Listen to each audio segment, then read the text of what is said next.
ดังไปถึงประเทศจีนกันแล้วทุกคนกับตำรวจไทยที่เป็นตำรวจเฉพาะกิจที่นำทางนะทุกคนกับการเคลื่อนย้ายอวัยวะของน้องน้อยที่ว่าจะไปทายเปลี่ยนนะทุกคนเปลี่ยนทายนะทุกคนที่ว่าน่าสะดุดตาสะดุดใจทุกคนที่ว่าเป็นกระแสอยู่ที่ประเทศจีนในตอนนี้นะทุกคนซื้อจีนไล่ซองเลยที่ว่ามีการเอาเรื่องนี้ไปเผยแพร่ไปทำเป็นข่าวทุกคนก็คือตำรวจเฉพาะกิจกลุ่มที่ทุกคนเห็นนี่แหละทุกคนนี่เลยก็คือการขับรถมอเตอร์ไซค์แบบโคตรเซียนโคตรซิวพี่น้องเห็นบ่ทางโค้งถนนโค้งดูเลยทุกคนขับมือเดียวนะทุกคนโค้งแบบเซียนแบบเหมือนกับนักแข่งเลยนะทุกคนนี่ทางโค้งนะทุกคนแต่ว่าตำรวจนายนี้ทุกคนโด่งดังมากอยู่ในประเทศจีนตอนนี้ที่ว่ามีการนำเสนอแล้วก็อีกเต็มหลายประเทศทุกคนที่ว่าเข้าได้เห็นคลิปข้องการโค้งแบบเสียนแบบสิวของตำรวจนะทุกคนก็คือถึงกับว่าโค้งแล้วเอามือแตะพื้นนะทุกคน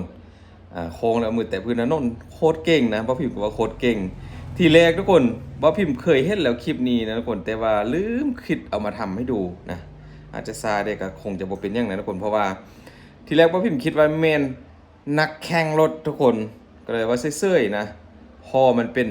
ข่าวโด่งดังไปถึงประเทศจีนทุกคนข้อเอาคลิปมาให้ทุกคนได้เบิ่งอีกตึมก่อนว่าทำไมเข้าถึงขับรถเก่งขนาดนี้นะกับตำรวจเฉพาะกิจที่ว่าเป็นตำรวจนำทาง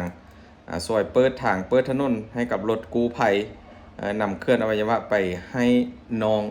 น้อยข้องเฮาเปลี่ยนทายนั่นเองทุกคนซึ่งว่าคลิปทุกคลิปที่ทุกคนได้เห็นนี่บ่พิมพ์จะรวบรวมมาให้ดูเลยว่าตั้งแต่ก่อนที่เขาจะเก่งขนาดนี้ทุกคนก็คือได้รับการฝึกซ้อม ฝึกการขับมอเตอร์ไซค์ย่างหนักกันเลยทุกคนนะเป็นรถมอเตอร์ไซค์คล้ายๆกับบิ๊กไบค์ของตำรวจเลยทุกคนแล้วก็น้ำหนักนี่บ่ต้องพูดถึงนะทุกคนเพราะว่าคันใหญ่แฮงการฝึกซ้อมทุกคนเห็นบ่เขาจะฝึกซ้อมขี่แบบไปตามช่องว่างข้องกลวยจราจรนะทุกคนก็คือจะเป็นการฝึกซ้อมที่เพิ่มทักษะให้เก่งขึ้นนะทุกคนโอ้ก่อนจะได้มันบ่แม่นง่ายๆนะทุกคนที่บ่พิมพ์ได้เห็นคลิปมาก่อนที่ตำรวจและนายคนเขาจะขับมอเตอร์ไซค์บนท้องถนนแบบรวดเร็วขนาดนี้แล้วก็เก่งขนาดนี้การฝึกก็เหมือนกับนักแข่งเลยนั่นคนเหมือนกับนักแข่งเลยในการฝึกให้กับตำรวจเฉพาะกิจที่พวกเขาสำนาญการขับมอเตอร์ไซค์ถึงขนาดนี้ก็คือว่าการโค้งนะทุกคนทางโค้งที่หลายคนเห็นคลิปไปเมื่อกี้นี่แหละก็จะเป็นการโค้งที่แบบโคตรซิวนะแล้วก็เก่งแหงกับการโค้งแล้วใส่มือเดียว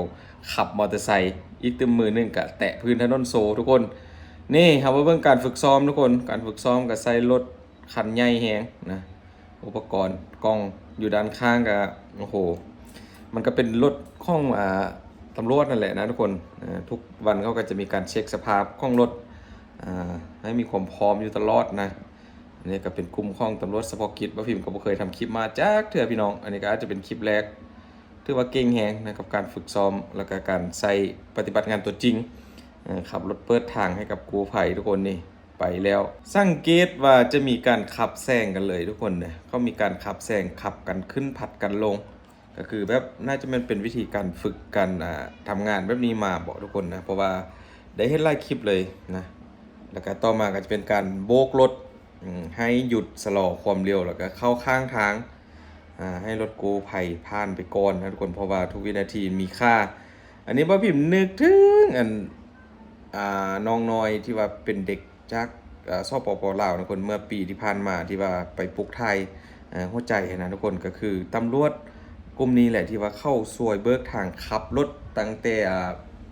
อะไรนะต่างจังหวัดไปถึงอ่าโรงพยาบาลกรุงเทพยังไงนะไปปรุงไปเปลี่ยนทายหัวใจนะทุกคนก็คือโอ้ได้เห็นคลิปนี้เราปลื้มใจแหงนะทุกคนเพราะว่าตำรวจไทยช่วยเปิดทางแล้วก็ทำให้รถขบวนรถข้องกู้ภัยเดินทางไปถึงอย่างรวดเร็วนี่เร็วแหงทุกคนบ่ได้รอซ่าเลยนะความเร็วนี่คงจะประมาณสัก100 กิโลเมตรต่อชั่วโมงนะเท่าที่ดู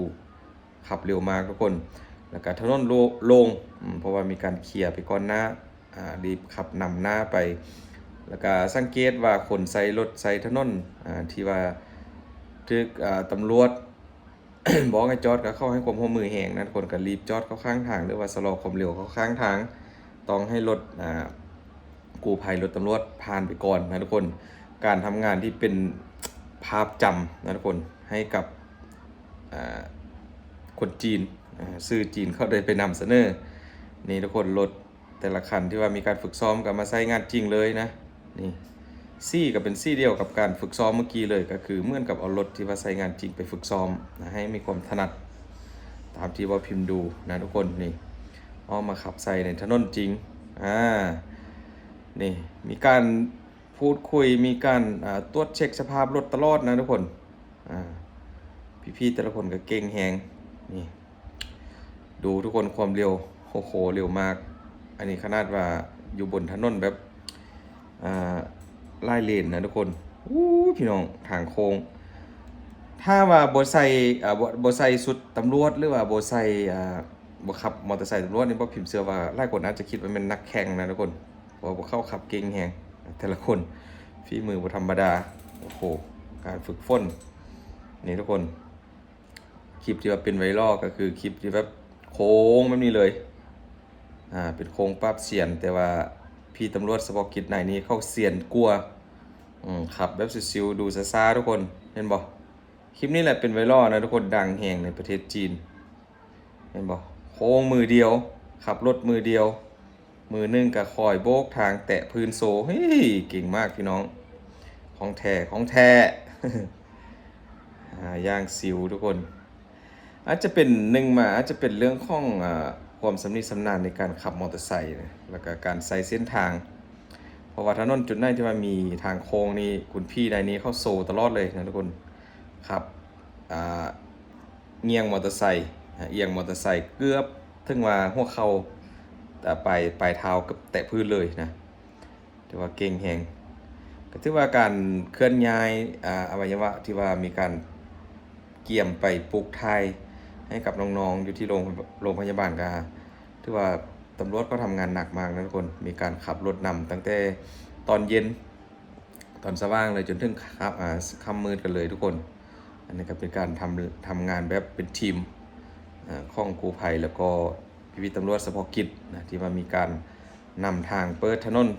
ให้กับรถดับเพลิงขอโทษว่าไปให้กับรถกู้ภัยไปได้สะดวกแล้วก็ว่องไวให้ทันตามเวลาที่กำหนด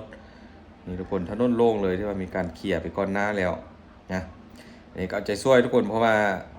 ขับเร็วขนาดนี้ก็หลายคนก็อาจจะ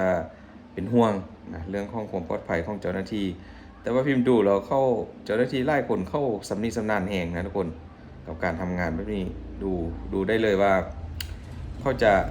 พยายามแบบอะไรนะเขาเรียกอะไรคุยกันตลอดผัดกันขึ้นผัดกันลงผัดกันขับไปนำหน้าสลับล่างแล้วก็จะมีสังเกตว่าอยู่ข้างทางก็จะมีเจ้าหน้าที่จราจรเข้าแบบคอยปิดถนนแบบที่ว่าเป็นมุมสามแยก4แยกประมาณนี้นะทุกคนจะมีอีกกลุ่มหนึ่งที่ว่าช่วยประสานงานแล้วก็หยุดรถก่อนเมื่อผ่านเถื่อนะทุกคนนี่ก็ถือว่าเป็นการทำงานเป็นทีมที่แบบโอ้โหเก่งแฮงแล้วก็ที่ยากชื่นชมก็คือเรื่องของพี่ตำรวจที่เขาขับรถแบบโคตรโหดโคตรซิวโคตรเซียนที่ว่าดังมากอยู่ที่เมืองจีนในตอนนี้ทุกคนประมาณนี้ทุกคนกับคลิปมื้อนี้ก็ข้อนำเสนอเรื่องของตำรวจเฉพาะกิจเมืองไทยที่ว่าพวกเขาเก่งหลายทุกคน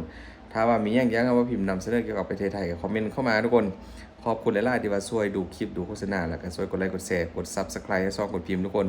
ขอบคุณว่าพิมพ์ก็อยากจะได้ช่องแสนซับซะแล้วในตอนนี้นะทุกคนขอบคุณหลายๆเด้อเจอกันคลิปต่อไปพรุ่งนี้นะจ๊ะทุกคนขอบคุณจริงๆ